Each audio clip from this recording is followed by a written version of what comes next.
Morning, guys. Just had my morning coffee, but I was just going over the topic relating to the young and the old yesterday, and the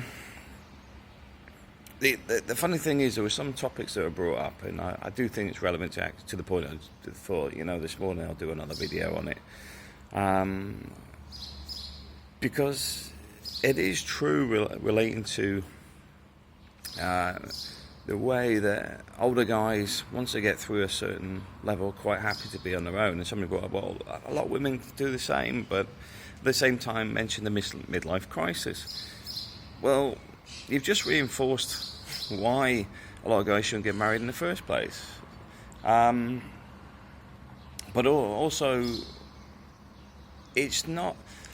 See, when you mention that it's all the woman has to look after the husband, look after the kids, those days aren't...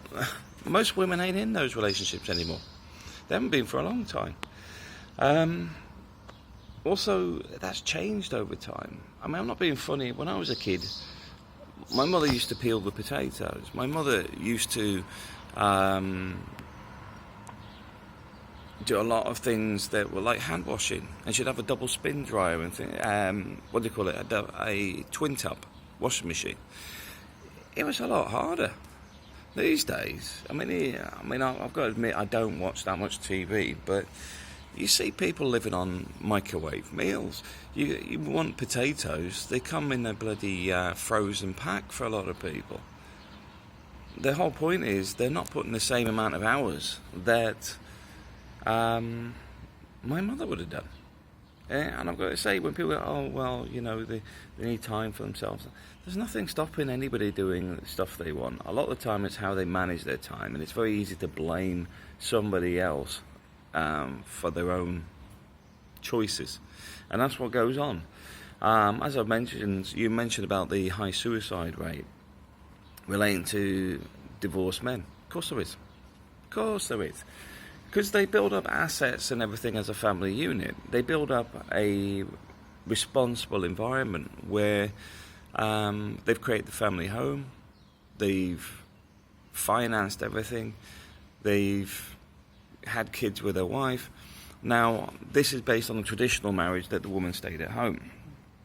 But either way, it's a bit like a relative of mine. His ex-wife, had her own job, own career, still took half the house, yet he'd paid for about 80% of it. They had no kids, and she still got half his pension. Now, she did not have it, in my viewpoint, she had no entitlement to his pension. She already gets a state pension.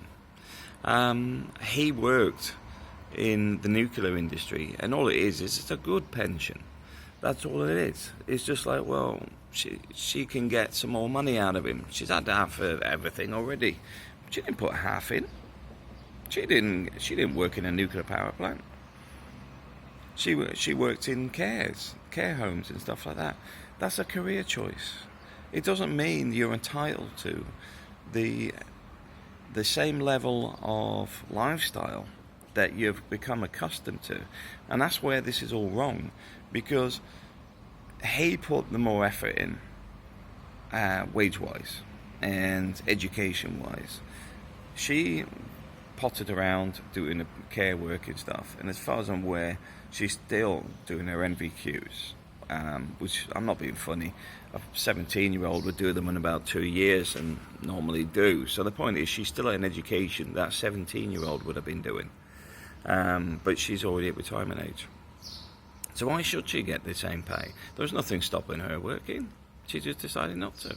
And the work she chose is based on her ability, which is not in charge of security for nuclear power plants. It's in charge of working part-time, going to, like I said, working in care homes and things like that, unskilled labour. So the whole system is biased. And that's my point when people say, oh, well, there's higher rates for suicide with men. Well, of course they have. They've been screwed over. This is the whole point of the MGTOW movement, is that's exactly why people say don't get married. You've just highlighted one of the major factors in this, which is don't get married because you put in your life's work and you'll get screwed over. Point proven. Now, the whole thing about the spinster and the cat thing, that has come from people. That's not me. That is women of the various age groups over 45 that have said that. I was at a meal a while back, probably about 4 months ago, where a woman sat there and said that to me, that she didn't want to get old living with her cats, because she does. And the reason she mentioned it as well is because she was thinking about getting a cat, which is what the relevance was. Because she was saying she wasn't getting a cat because she didn't want to be the old spinster with the cat and no husband. So the point is, it's not a stereotype that come from me. It's something somebody had actually said. And it's not the first time somebody's brought it up. The same with the 40-something women. A lot of the women that I went to school with in the final years, because I only did 6 months in the UK, because I was educated in Germany prior to that. They're all unhappy. Nearly all of them are divorced or separated, and are still looking for a partner, and nobody's interested. Because a lot of the guys, like say, a lot of guys come out of relationships as well, because obviously we've got 50% women coming out, and then you obviously got 50% of men coming out. They are not interested in those women. They don't want to touch them with a barge pole. They've been burned once. You cannot recover. The average guy cannot recover from multiple divorces, and this is why a lot of these guys are not going anywhere near these women. And I know the whole point of the argument is that a lot of women 50-something have had a midlife crisis, decided that they want to travel and stuff. But the whole thing on this, as you pointed out, is it's because they were responsibly looking after their husbands and kids. A lot of that isn't even true. A lot of them just had a midlife crisis because they suddenly realised they haven't done anything with their lives. Their husband and kids had nothing to do with it.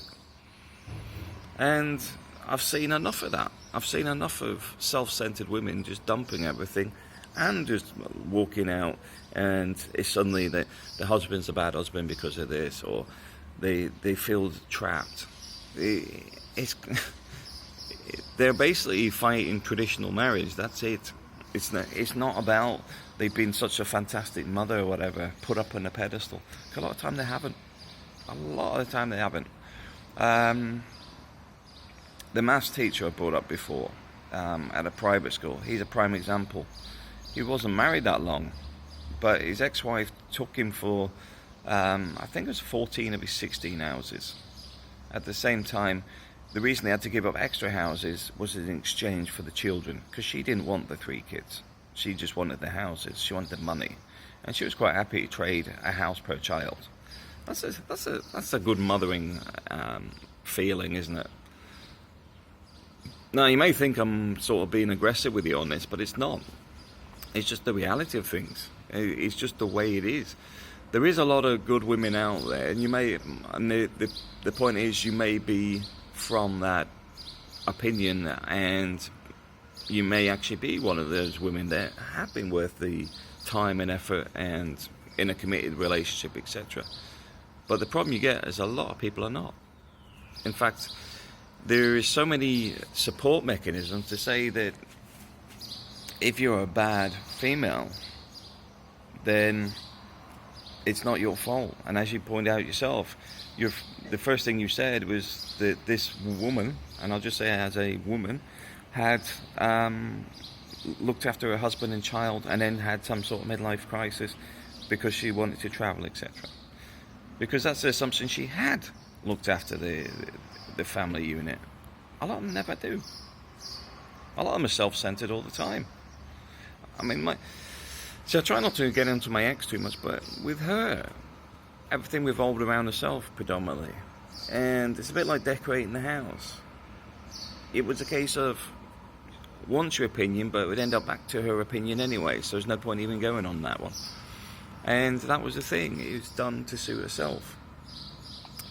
I don't hate her for it, but the whole point is, you recognise it, and you realise that a lot of these things do go on, and a lot of people just put up with it.